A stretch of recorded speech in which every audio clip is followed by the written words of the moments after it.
Yeah. What's the problem? What problem you mean? You said it's making people more aware of the problem. I wonder what the problem was. Oh, you mean the problem? Well, I mean the lack of media literacy education. Okay. Right. It's not, media literacy is not a problem, of course. You're not saying media literacy is addressing a problem?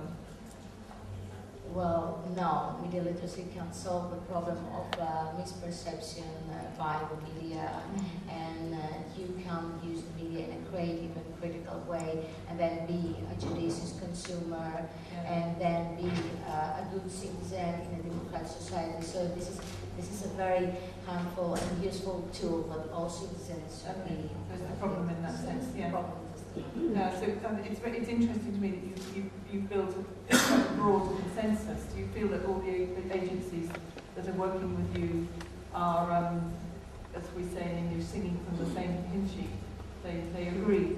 Actually, yes, they are. They want to come along, but until recently they didn't know how to do that, because that's why we're going out there and tell them we are open to communication. We're doing projects on commercial literacy, on literacy especially targeted for children, for parents. We have brochures, we have a large information campaign, so that people know that they can come to us and we can all work together to benefit. But the Ministry of Education within that concern hasn't yet gone so far as to say, okay, we put it into the curriculum. No, there is a problem with the regulatory system in Greece, which we may discuss as a part. Yeah, okay. Next question.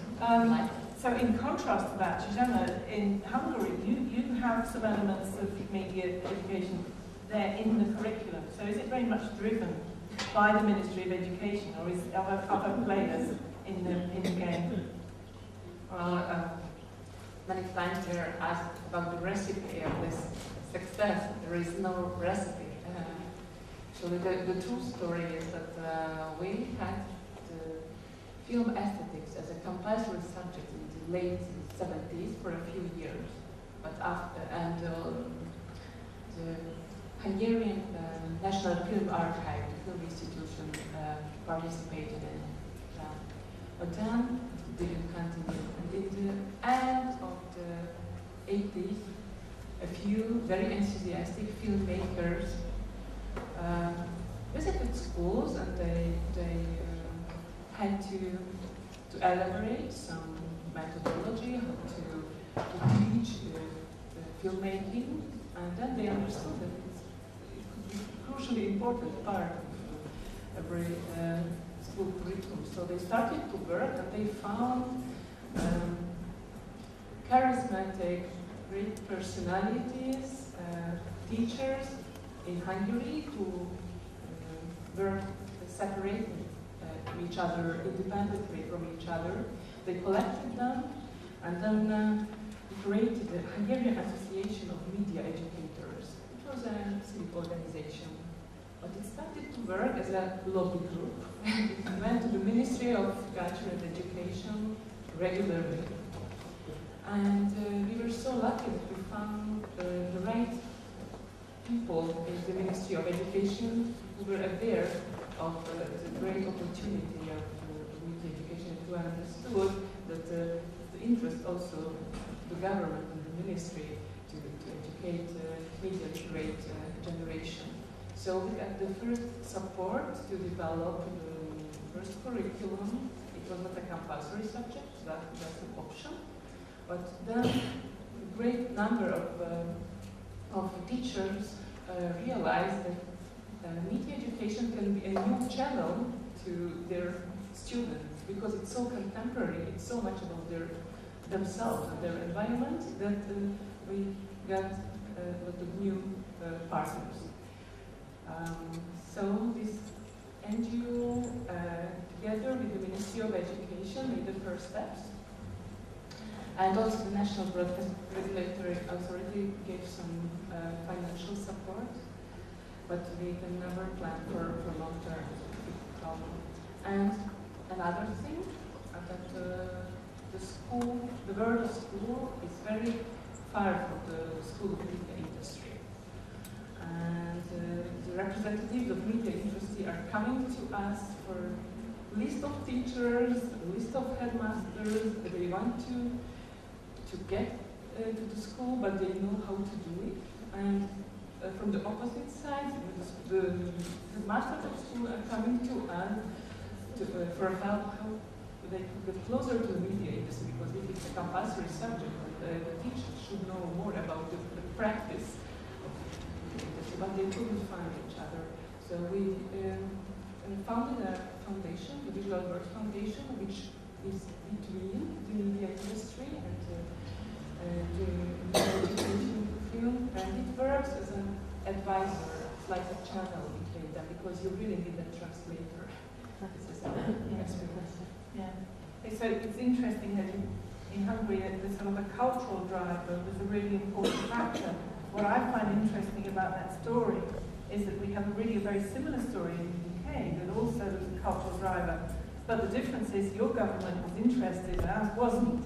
And I think the reason for that is that for Hungary, for Hungarian culture, and you have a distinguished film production history, which is recognised as important to your culture, whereas in Britain, we know that film is rubbish. Because film is Hollywood.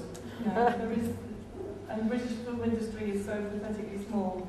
And it's only really in very recent years a similar kind of change is taking place with the government thinking, oh, maybe this is important, we should support it. But then it gets quite narrowly focused on film, and media literacy goes in another direction. However, I'm not going to be on the panel, so I'm going to turn to Austria, because you also have got quite a long history of having media education in the curriculum.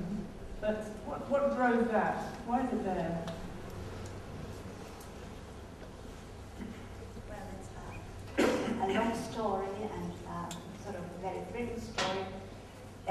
In fact, I was a civil servant for a very long time, and in my first life, I was a teacher at a grammar school for languages, English and German language. And when I went to the ministry, I got caught and fascinated by the idea of media education, because it sort of was a very, very natural continuation of what I used to do when I was a teacher with texts, with written text and literature.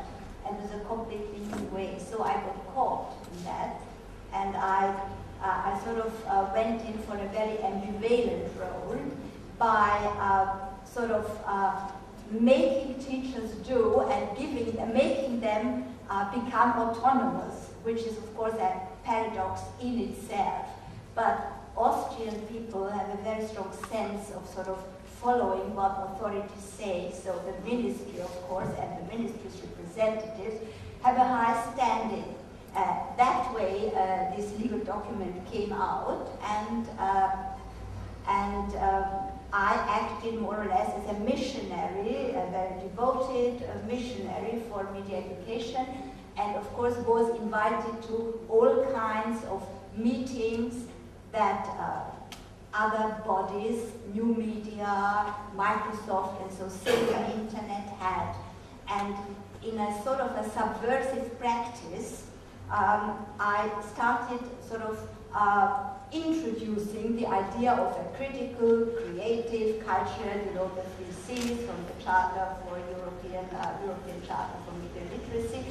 And so many, of course, bodies like Microsoft, they take on the media literacy and steal it and pervert the contents a little bit. I'm quite aware of that. But I think it is still a very small progress that literacy is creeping also in the sense of the EU Commission into the digital media, because we had a conference on it's a very tedious work, it's a very exhaustive work, but it works in an atmosphere where people very much rely on what ministries tell them to do. So we have very, very few NGOs who go in for media literacy.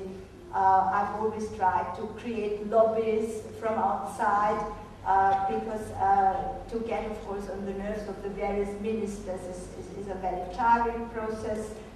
But there are some minor successes, for example.